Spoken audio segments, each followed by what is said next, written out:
왜 김두관 전 장관은 경남 양산을을 선택했을까요? DK죠. 대권입니다. 이낙연 총리 기다리시오. 내가 달려갑니다. 경남인데 경남 아닌, 경남인 듯 경남 아닌 김해하고 양산이에요. 만약에 실패하게 되면 해가 망신하는 그런 정도의 아주 위험한 지역구가 되고 있습니다. 예, 시사저널 TV 구독자 여러분 안녕하십니까? 예, 소종섭 시사저널 편집국장입니다. 이번 여론 끝장 시간입니다. 총선 앞두고 배종찬 인사이트K 연구소장과 함께 격전지를 중심으로 여론의 흐름을 분석해보는 그런 시간입니다. 저희가 정로죠, 정치 1번지, 그리고 현역 의원 4명이 결혼은 안양 동안을 했고, 이번 시간에는 저 남쪽으로 한번 가봅니다. 경남 양산을로 가봅니다. 경남 양산을은 김두관 전 장관이 민주당 후보로 사실상 낙점이 된 곳이고, 여기에 이제 홍준표 자유한국당 대표가 원래 다른 지역에 대구 쪽에 출마를 하려고 했다가 창녕 쪽이죠. 본인의 고향인 창녕 쪽에 출마를 하려고 했다가 당 지도부가 험지로 가라 이러니까 그럼 나는 양산을 가서 김두관과 겨룰래 뭐 이런 상황입니다. 과연 홍준표, 김두관, 홍준표의 빅매치가 성사될지 관심이 높아지는 상황입니다. 자, 배종찬 인사이트K 연구소장과 얘기 나누겠습니다. 어서 오십시오. 안녕하십니까? 네. 뭐 일주일 금방 가죠? 정말 뭐 눈 깜짝할 사이에 일주일이 지나가 버리네요. 지난주에 그 종로 분석했을 때 시청자들 반응이 참 좋았습니다. 뜨거웠더라고요. 예. 네, 그 중에는 뭐 좋아하는 사람도 있고 싫어하는 사람도 있지만 분석이라는 게 좋고 싫고가 어딨습니까? 우리는 그저 분석을 할 뿐입니다. 예, 그렇습니다. 아마 또 뭐 미진한 부분이 있을 텐데 그런 부분 앞으로 또 추가해서 앞으로 또 다룰 기회가 있지 않을까 싶습니다. 자, 경남 양산을 김두관 전 장관. 원래 이 김두관 전 장관이 유명한 게 이장 출신으로 남해 군수 지내고 또 노무현 정권 때 행정자치부 장관까지 지내고 그래서 이장에서 장관까지 지낸 신화적인 인물이었는데 지전적이죠. 그렇죠. 그러고 이제 경남지사도 했는데 중간에 그만두고 나오면서 그 뒤에 이제 홍준표 전 지사가 김두관 장관이 떠난 경남지사를 맡았죠. 바로 이어서 했죠. 예, 바로 이어서 했죠. 그러면서 김두관 전 장관이 상당히 마음에 빚이 있다 뭐 이런 얘기를 했었는데 어쨌든 그래서 2014년에 김포에서 보궐선거로 출마했다가 낙선하고 2016년에 김포에서 당선을 합니다. 그러고 나서 요번에 당에서 험지로 가라 이러니까 김두관 의원이 나는 지역구 그냥 지킬래 김포에서 처음에 그렇게 얘기를 했었어요. 그러다가 경남 양산을로 가겠다라고 결심을 하고 내려갔습니다. 지금 열심히 뛰고 있어요. 자, 배 소장님, 왜 김두관 전 장관은 경남 양산을을 선택했을까요? DK죠. 대권입니다. 대권이죠. 대권 꿈이 있다. 지금 본인의 지역 기반이 있는 것도 아닌 김포에서 또 재선을 해봐야 그냥 재선 정도 한 정도의 정신밖에 안 되지만 본인의 고향인 지역 기반이 있는 이 경남에서 그리고 이걸 정치 2번지 정도는 욕심을 내거든요. 왜냐하면 종로가 1번지. 그러면 종로의 1번지는 누가 있느냐? 문재인 대통령의 관저가 있죠. 또 이 양산을에는 뭐냐? 문재인 대통령의 사저가 있습니다. 저저죠. 관저와 사저. 여기 2번지다. 그래서 여기만 되면 문재인 대통령이 고향에서 당선된 본인의 지역구의 의원이니까 밀어주겠지. 그러면 본인이 여기서 당선된 데다가 대통령까지 밀어주면 대권 꿈꾸지 않겠습니까? 이낙연 총리 기다리시오. 내가 달려갑니다. DK입니다. 이렇게 되는 거죠. 깊은 뜻이 있다. 그럼요. 그러면 본인이 그동안 거침없이 길을 걸어왔고 여러 가지 사항 자체가 리틀 노무현이거든요. 그러니까 본인이 이렇게 욕심내죠. 자, 노무현 대통령에서 문재인 대통령, 그 다음에 리틀 노무현이다. 자연스럽게 본인은 대권이다. 이렇게 꿈꾸면서 아니면은 뭔가 스토리를 만들어내기가 쉽지 않거든요. 이낙연 전 총리는 종로에 가서 내가 총리입니다. 이러고 있는데 본인은 그냥 김포에서 그저 근데 김포라는 지역도 너무 중요하죠. 우리가 김포를 절대 무시하면 안 됩니다. 그런데 바로 이 김해와 양산 사이로 낙동강이 흘러갑니다. 낙동강 벨트. 이 낙동강 전기를 한번 더 받으면서 대권으로 가는 그런 꿈을 김두관 의원은 생각을 하고 있는 거죠. 그렇습니다. 대권의 꿈. 이럴 때 이 무대가 또 받쳐줘야 되거든요. 흥행 무대가 되려고 했으면 그래서 바로 홍준표 전 지사, 홍준표 전 대표에 대해서 와라 하는 이유가 본인이 2번지가 되려면 적어도 이낙연, 황교안에 맞먹는 정도의 무대가 꾸며져야 되거든요. 상대가 일단 거물과 싸워서 이겨야죠. 그러면은 홍준표, JP 들어와라. 또 하나의 우리 또 역사에 있는 JP 아니겠습니까? 역사적인 인물 JP 들어와라. 그래, 나 갈 수도 있어. 이렇게 되고 있는 상황인 것이죠.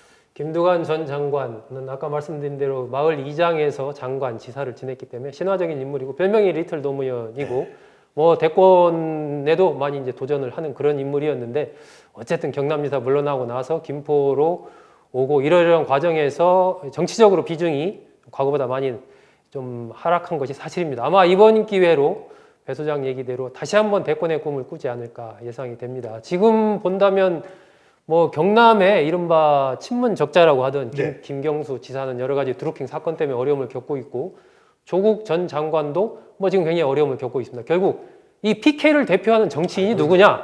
이 부분에서 지금 흔들리고 있는 상황이기 때문에 아마 김두관 의원은 이번에 내가 험지에 내 몸을 던져서 싸우는 모습을 보여서 상대 후보를 꺾는다면 상당히 한번 뭐 정치적인 새로운 미래를 개척해 볼 수 있지 않을까 이런 생각을 가질 수 있다라는 분석이죠. 불꽃이 튀는 거죠. 불꽃이 튀는 거죠.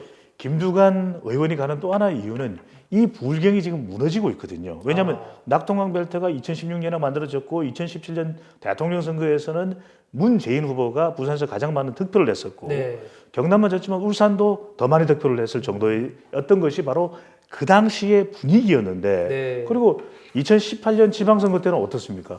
싹쓸이를 냈습니다. 오거돈 부산시장, 김경수 경남지사, 송철호 울산지사. 근데 요즘 시끄러워요. 김경수 지사는 재판 때문에, 송철호 시장은 선거 개입 때문에, 오거돈 시장은 여러 가지 스캔들 때문에 이러다 보니까 누가 그러면 구원조정을 할 거냐? 덤직한 김두관 의원, 내가 갑니다. 이런데 가서 본인이 당선되는 순간 본인의 영향력은 훨씬 더 커질 수가 있거든요. 그런 만큼 그런 드라마를 만들어 보겠다. 각본 없는 드라마를 만들어 보겠다는 것이고 홍준표 전 대표의 경우에는 아니 고향에서 출마하지 왜 그쪽으로 가는 거냐. 근데 홍준표 전 대표도 보면 심지어는 김형호 공관위원장이 찾아와서 일종의 삼고초려의 개념인 거죠. 그 내려왔지 않습니까? 홍 전 대표님 수도권에 출마해 주십시오. 근데 지금 수도권에 자유한국당의 지지율이 뭐 미래통합당이 된다 하더라도 이게 상당히 열세인 것만은 분명하거든요. 그렇다면 내가 나봐야 그냥 정말 말 그대로 이게 극복 불가능한 사지가 될 것이다. 그러면 본인으로서는 명분을 만들려면 적어도 서로 반발짝씩 양보를 하는 거죠. 그러면은 양산 을에 출마를 하게 되면은 내가 이 요즘에는 또 경상도의 분위기가 괜찮거든요. 경남 또 자유한국당 쪽에 봤을 때 과거보다는 낫다 이거죠. 지지율이 조금씩 올라가는 그런 분위기라면은 이 문재인 대통령의 지지율 기세를 꺾고 내가 당선이 된다면 정말 말 그대로 상대방은 또 대선 후보고 또 노예 남자, 문의 남자로까지 지칭되고 있지 않습니까? 그렇다면 본인이 또 드라마를 쓸 수 있거든요. 완전히 반전 드라마가 된 거죠. 그렇다면 본인이 다시 한 번 더 황 대표 종로에서 어찌 될지 모르겠는데 대선 경선에서 나하고 붙어봐 이렇게 이야기를 또 하고 나올 수 있다는 것 때문에 홍준표 전 대표도 이게 반전의 기회를 쓸 수 있는 곳이 바로 양산을이라고 생각을 하고 있는 것이죠. 지금 이른바 부울경, 부산, 울산, 경남에서 민주당이 10명의 국회의원을 지금 갖고 있습니다. 부산에 6명, 울산에 3명, 경남 1명 이런데 이 김두관 의원은 얼마 전에 이 과반 정도는 우리가 차지해야 되지 않냐 뭐 이런 얘기를 언론 인터뷰에서 했더라고요. 근데 현재 이 부울경 전체의 의석수가 40석인데 그중에 10석을 민주당이 차지하고 있는데 현재 여론 흐름으로 봤을 때 그 10석 자체를 지키는 것도 만만치 않다라는 뭐 분석이 또 나오고 있습니다. 그렇기 때문에 김두관 의원의 이 경남 양산을의 승부가 또 부울경에서 상당히 좀 중요한 어떤 그런 상징성을 갖고 있는 것으로 보이는데 양산을은 일단 문재인 대통령 사저가 있지 않습니까? 그러니까 사실은 여권 입장에서는 이 굉장히 좀 반드시 좀 여권 후보가 당선됐으면 하는 뭐 그런 곳 중 하나 아닙니까? 그 대통령의 사저가 이제 물금업에 있는데, 근데 그 지역에 있다고는 하더라도 대통령의 사저가 있다고 해서 꼭 홈타운 이펙트가 작동하는 건 아니거든요. 대통령 집이 있어도 지지율이 떨어지면 아유 대통령은 좋은데 그냥 뭐 좀 그렇네 이렇게 지역 정서가 또 작동할 수도 있는 것이고, 근데 양산이라고 하는 지역 자체가 아주 옛날에는 여기가 굉장히 보수적인 동네였어요. 그러니까 2016년에 바로 분구가 됩니다. 인구가 이제 늘어나다 보니까 이때 분구가 돼요. 양산 갑과 을로. 그래서 그 2012년 총선에서 국회의원이 된 사람이 윤영석 의원입니다. 윤영석 의원이 눈치를 본 거죠. 갑이냐, 을이냐. 어이, 올해 문 대통령 사저가 있어. 난 갑이야 그러면 이렇게 사실은 선택을 할 수밖에 없었던 네. 그런 또 감정적인 선택적 요인이 작동을 네. 했던 겁니다. 네. 그런데 이 양산을이라는 것도 그렇고 양산갑도 그렇고 양산이 획가닥 이 지역의 분위기가 바뀌어요. 과거에는 여기가 이 부산의 배후 도시로서 김해하고 성격이 비슷했습니다. 굉장히 농촌적 성격이 강했죠. 예. 그런데 김해도 완전히 이제 이 지역이 부산에 근접해 있다 보니까 사실상 경남인데 경남 아닌 경남인데 경남 아닌 여기 어떤 지역이냐면 김해하고 양산이에요. 부산의 영향을 그렇죠. 많이 받는 거죠. 그 가운데를 뚫고 지나가는 것이 바로 이 낙동강입니다. 그러니까 낙동강 벨트를 이야기할 때는 양산, 김해 그리고 여기서 쭉 내려갈 때 구포로 해서 내려가면서 사상, 사하까지 연결되는 요 라인, 네. 요 라인에서 전재수 부산시당 민주당 위원장 그 지역구까지 연결되는 게 우리가 이른바 말하는 낙동강 벨트 얼쑥도를 지나서 이제 물이 빠져나가죠. 네. 그런데 여기서 이제 양산이 어떤 곳이냐면 인구가 기하급수적으로 확 늘어납니다. 네. 2000년도에 들어오면서 그러니까 여론조사 기관들이 상당히 여기서 낭패를 보는 게 이 아, 지역에 전화조사하면은 네. 전화조사가 안 잡혀요. 왜? 아파트가 그냥 계속 들었으니까. 네. 그래서 2016년뿐만 아니라 그 이전에 뭐 14년, 그 이전에 2010년에는 어떤 이슈가 있었냐면 양산을 부산이 통합하느냐 이 이슈가 굉장히 큰 이슈였습니다. 예. 김해는 가져가기가 힘들었거든요. 왜?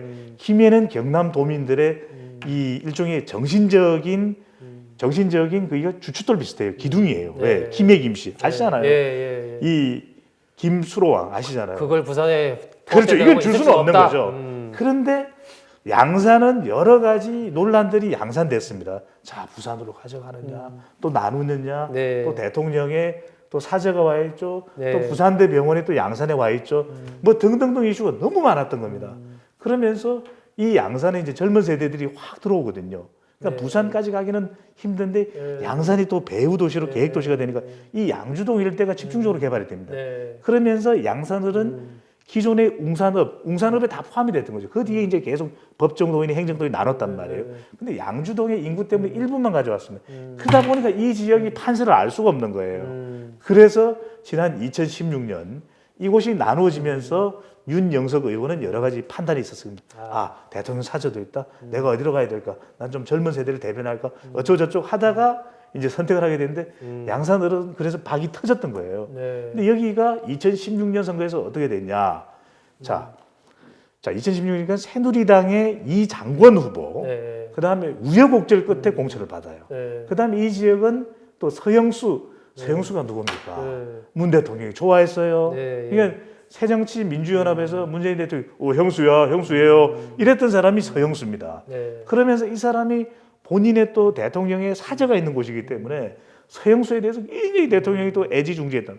그러면서 그랬는데도 불구하고 이 지역에서 간발의 차로 서영수가 당선됩니다. 네. 그러니까 아직까지 2016년만 하더라도 보수 성향이 가시지 않은 곳이 바로 이곳이었던 거죠. 네. 그런데 이곳이 그때 왜 무너졌느냐? 예. 보수 정당이 이게 또 공천이 말씀이 많았어요. 2016년 기억하시지 않습니까? 옥새 들고 나르샤 영도 다리가 거기서 멀지가 않아요. 네. 그러다 보니까 이 지역에서 이 무소속 후보들이 보수진영 후보들이 나가니까 겨우 이장건 후보가 그 당시에 겨우 그 무소속 후보가 네. 3명 나왔습니다. 그 당시 상황을 제가 잠깐 브리핑을 해드리겠습니다.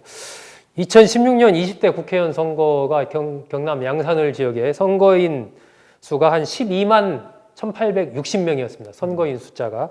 이장권 새누리당 후보가 25,567표를 득표했습니다. 38.43%.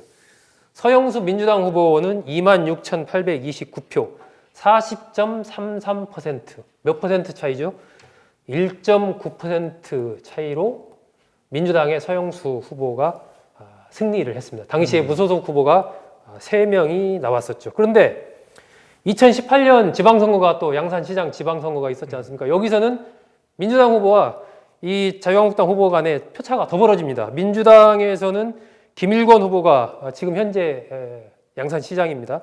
92,238표를 얻어서 56.26% 득표를 합니다. 반면 자유한국당의 나동현 후보는 71,688표, 43.73% 득표를 해서 한 12% 이상의 표차, 10,000표 이상의 표차로 민주당 후보가 양산시장에 당선이 됩니다. 이 흐름만 본다면 국회의원 선거 때보다도 2018년의 지방선거 때는 훨씬 더 민주당 후보가 더 많이 득표를 했기 때문에 이번 선거에서도 민주당 후보가 좀 유리할 것 같지 않을까 생각하기 쉬운데 이게 또 지금 경남 아까 배 소장이 이야기한 대로 지금 부울경의 민심 자체가 상당히 격동하고 있기 때문에 안심할 수 없는 상황이고 문재인 대통령의 사저가 있는 곳이 이 매곡마을입니다. 이게 덕계동인데 이 양산을 지역입니다. 지금 양산을 지역. 매곡동이에요. 예, 그 매곡마을, 매곡동입니다. 덕계동의 네, 매곡마을이라는 곳인데 거기에 있습니다.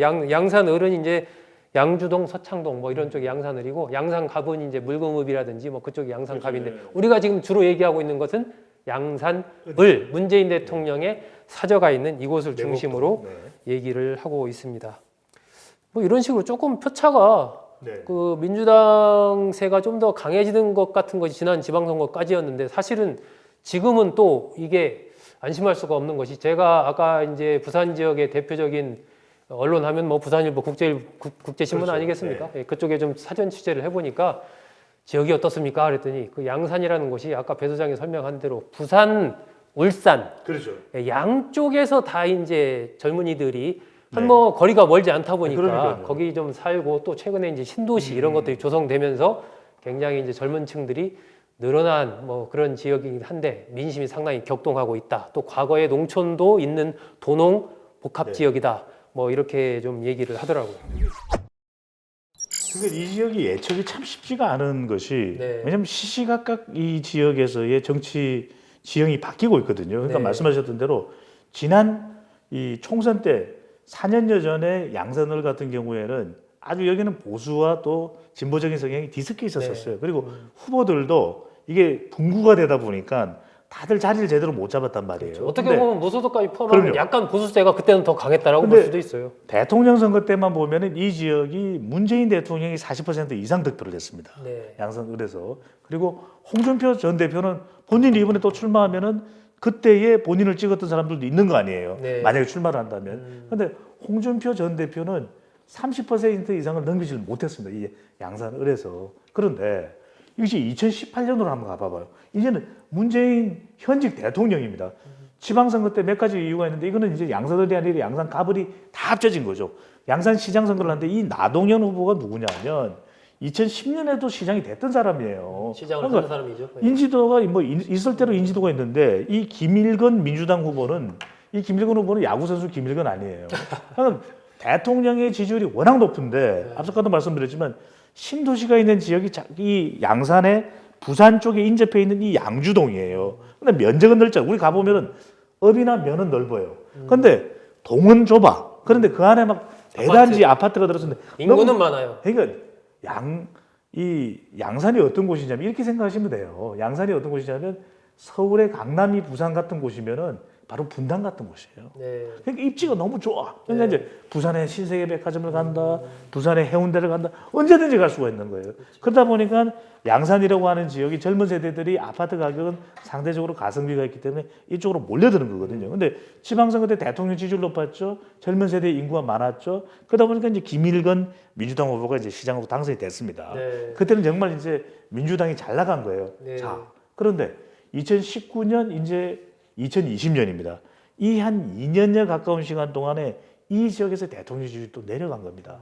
고공행진하는 게 아니라. 네. 그리고 부산의 경제 양산도 이 양산도 정말 공업단지의 핵심 공업 지역이거든요. 부산의 배후 도시로서. 그런데 이게 경제가 안 좋아요. 그러다 보니까 양산 내에서도 온갖 불만이 양산됩니다. 말 그대로. 네. 그렇기 때문에 이 지역에서 홍준표 전 대표, 그 다음에 김두관 또 민주당 의원 두 사람이 이제 사실상 미니 대선이잖아요. 그런데 사실 누가 더 나을 것인가, 누가 더 당선 가능성이 높을까, 이것 자체도 점치기가 쉽지 않습니다. 그러니까 두 사람 모두 기회를 노리고서 내가 당선되면 사실상 이 선거에서 가져갈 모든 정치적인 이득은 내가 다 가져간다. 그런데 지는 사람은 어떻게 되면 사실상 정치 생명이 우리 프로그램 이름이 여론 끝장이죠, 그죠? 예. 그런데 사실 정치 끝장 될 수 있거든요. 그래서 정말 큰 위험 이게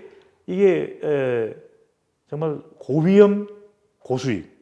하지만 만약에 실패하게 되면 정말 패가 망신하는 그런 정도의 아주 위험한 지역구가 되고 있습니다. 이 민주당 현역 의원이 서영수 의원입니다. 서영수 의원은 불출마를 선언을 했고 이 지역에 과거부터 여러 차례 출마하고 이른바 터줏대감처럼 했던 인물이 이제 송인배 전 청와대 비서관인데 여러 가지 지금 이제 정치자금 문제 등등으로 해서 이 기소된 상황이기 때문에 출마가 좀 어려운 그런 상황이고 한때는 뭐 윤건영 국정기획 상황실장도 출마설이 돌았지만 거기는 구로 올라갔죠. 그러면서 김두관 후보로 이제 확정이 된 뭐 그런 상황인데 이 홍준표 자유한국당 대표와 김두관 의원 뭐 비슷한 점도 많습니다. 두 사람 다 경남지사도 지냈고 홍 전 대표는 사선 의원이지만 김 의원은 초선이죠 현재. 그렇지만 두 사람 다 대권의 꿈을 또 꾸고 있는 그런 상황이고 여러 가지 비슷한 점도 많고 다른 점도 많은데 지금 이제 홍준표 전 대표가 과연 이 자유한국당 지금 이제 미래통합당으로 또 이름이 바뀌었습니다. 이 미래통합당의 후보가 돼서 이 경남 양산을에 출마할 수 있을까? 이 부분은 좀 두고 봐야 됩니다. 지금 이제 이미 거기에서 그럼요. 뛰고 있는 3명의 이 미래통합당 후보들이 뭐 만약에 낙하산으로 홍 전 대표 오게 되면 나 무소속이라도 뛴다 뭐 이런 선언을 한 상태고 아마 이 경남이나 부산 쪽에 있는 자유한국당 이 미래통합당 후보들도 홍 전 대표를 그렇게 반기는 것 같지가 않거든요. 그래서 사실은 홍 전 대표가 양산을에 깃발을 꽂을 수 있을지 이건 좀 약간 두고 봐야 되는 상황 아닙니까 지금? 두 가지예요. 그러니까 이게 어떤 이슈가 있냐면은 하나는 어게인 2016이 된다. 네. 왜냐하면 아무런 교통 정리가 안 된 상태에서 홍준표 전 대표 운동 그동안 열심히 밭을 갈구었던 사람들은 뭐예요? 그리고 양산이요. 여기에서 밭을 갈기가 정말 어렵습니다. 네. 고진감래하는 지역이거든요. 제가 말씀드렸죠. 2010년 지방선거 때도 박이 터졌어요 여기서. 그만큼 어려운 지역이 이 지역인데 네. 그러면 가만히 있겠습니까? 우리도 나갈 거야. 그러니까 절대 굽히지 않는 곳이 양산입니다. 네. 정말 양산 쓰고 우산 쓰고 운동한다고 해서 양산인지 모르겠는데 이 지역의 후보들의 정치적 자존심이 엄청납니다. 네. 왜냐하면요, 이 양산이라는 데가 정말 새로운 신도시가 만들어졌지만 또 그 이전에 양산의 이 전통 굉장히 사실 오래된 동네입니다. 네. 바로 위에 울산이 있죠, 울주가 있죠, 이게 또 부산이 있죠, 또 김해가 있죠. 이곳이 만만한 동네가 아닌데 오랫동안 전통적인 이 농업 지역이었는데 완전히 이제 신도시가 됐거든요. 그 자존심이 신구가 그 자존심이 다 있는 곳이고 양산 살만하다. 그런데 어떤 일이 생기겠습니까? 그러면은 내가 정말 시간 들어가면서 비용 들어가면서 출마하면 어게인 2016. 그러니까 무소속 후보가 나가면은 아니, 누가 웃겠습니까? 이렇게 되면은 김두관 의원은 웃죠. 아, 잘 됐다. 그러면 나는 당선이네. 이런 생각을 할 수도 있다라는 거죠. 또 하나는 중요한 여기에서의 두 대선 후보급이 맞부닥뜨리는 것이기 때문에 단순히 내가 당선됐네. 이것만으로는 충분한 이 성적표가 안 된다는 겁니다. 네. 왜냐하면 이 지역에 40개가 걸려 있는 지역의 다른 후광 효과로 자기가 해야 되기 때문에 자기 지역에만 머무르지 못하고 사실은 네. 이게 동서남북을 해야 되거든요. 그러니까 저기 서쪽으로는 어디입니까? 서쪽으로는 경남 하동까지, 남해까지, 본인 고향까지. 또 홍준표 대표는 저 북쪽으로 창녕, 함안, 합천까지 가야 된다는 이야기거든요. 그럼 저쪽으로 또 이제는 부산까지도 영향을 미쳐야 되면 다대포까지. 그러면 이렇게 되면 자, 결과적으로는 이 40여 곳에서 이렇게 성적표가 결정이 될 거예요. 홍준표 전 대표는 적어도 지금보다는 민주당의 의석을 더 뺏어 와야 되잖아요. 네. 그러면 30석이 넘어야 됩니다. 30석 이상이 미니멈, 적게는 최소한 30석 이상이 홍준표 전 대표의 성적표. 김두관 의원이 대선 그림을 그리려면 적어도 10석 이상, 최소한 한 15석 정도는 가져와야 돼요. 본인은 뭐 봐라. 그것까지 생각하는 것 같아요. 네. 그러니까 뭐 그건 지켜봐야 되겠지만은 최소한 제가 분석을 할 때는 15석 정도를 가져오면 할 말이 생기는 예, 거예요. 오히려 의석이 뺏기는 건 아니냐라고 지금 전재수 부산시당위원장도 전전긍긍하고 있는데 전 의원이. 그런데 전 의원이 아닙니다. 전 의원 성씨가 정. 근데 이분이 그렇게 정말 노심초사하고 있는데 15석 이상 김두관 덕분이야 이렇게 되는 순간 완전히 PK 지역 의원들부터 똘똘 뭉치게 되거든요. 그 기반으로 대선을 갈 수 있다는 것 때문에 이 지역이 호락호락하지 않다. 당장 홍준표 전 대표 앞에 놓여 있는 과제는 과연 공천을 그대로 받을 수 있을지 없을지 지켜봐야 되는 거예요. 이게 관건입니다. 예, 홍준표 전 대표가 양산을에 본인 생각대로 도전할 수 있을지. 왜냐하면 이게 워낙 본인의 의지도 중요하지만 지역 사정도 있고 주변에서의 다른 이제 이 자유한국당, 이 미래통합당 후보들이 또 홍 전 대표 출마를 어떻게 보느냐도 중요한데 그 부분에 그렇게 박수를 하는 그런 흐름들이 일어나고 있는 것 같지는 않습니다. 그래서 아마 미래통합당 공관위에서도 여러 가지 고민이 좀 있는 걸로 그렇게 보여지는데 김태호 전 경남지사가 양산을에 출마할 가능성도 열려 있지 않나 하는 생각이 듭니다. 이 김태호 지사를 바라보는 시각과 홍준표 전 대표를 바라보는 시각은 조금 다른 것 같습니다. 지금 김태호 전 지사는 일단 뭐 본인의 고향인 거창, 산천, 함양, 합천 이쪽에다 출마하겠다라고 고수를 하고 있는데 어쨌든 당 지도부는 또 험지 출마를 권하고 있는 상황이기 때문에 과연 김두관 후보에 맞설 이 미래통합당 후보가 홍준표 전 대표가 될 것인지 김태호 전 지사가 될 것인지 아니면 또 다른 제3의 인물이 될 것인지 이 부분은 아마 조만간 좀 결론이 나지 않을까 그렇게 생각이 됩니다. 김태호 지사가 그런 걸 짧게만 하나 좀 네. 추가를 하고 싶은데 이런 게 있습니다. 왜냐하면 김태호 지사의 경우에는 전 지사죠. 지난번에 지방선거 때 본인이 그래도 선당 우사, 당의 부름을 받고서 출마를 해서 좀 지기는 했지만 최선을 다했다라고 하는 그런 평가도 나오고 있거든요. 또 하나는 왜냐하면 이제 홍준표 전 대표의 경우에는 여러 가지 구설 때문에 비호감이 높은 반면에 김태호 전 지사의 경우에는 당내 조직을 장악하는 데는 상당히 또 일가견이 있다. 그런 능력을 평가받는데 또 김태호 전 지사도 한때는 또 대선 물망에 올랐던 인물 아니겠습니까? 그렇죠. 네. 그런데다가 왜 양산을 쪽을 조금 긍정적으로 보냐면 김해 또 국회의원을 했잖아요.